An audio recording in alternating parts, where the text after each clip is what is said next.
Could you a little bit describe what are the key things or key topics happening right now in Lithuania in the area of civic society?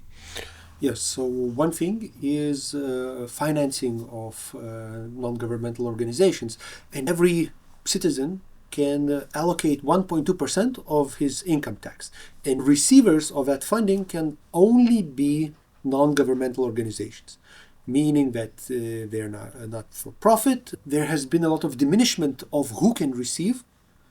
Now it can only be, as I mentioned, the conditions, and not, for example, budget institutions. Mm-hmm. And some educational institutions, religious institutions who previously were receiving that 1.2% would like to get it also. And this is particularly important because when the changes took place, a lot of, for example, schools' active parents formed their own organizations to receive that funding, Mm-hmm. to do the local projects that would benefit their children and that would be connected to the school. And actually it encourages development of non-governmental institutions. It is good that people can allocate 1.2% to non-governmental organizations. It helps. It's more than 20 million. Yeah. Another topic is media freedom. Mm-hmm. And few months ago, there was a wish by some politicians to change how a national broadcaster director is employed and fired and various conditions. And it really created conditions where we saw risks that it could be manipulated, taken over. So this, a lot of journalists now are participating in a working group proposing how to change it. Mm-hmm. And independence of public broadcaster is of utmost importance, and public broadcaster should not be used for manipulation, but for objective news presentation. Right now we are in Brussels, and this is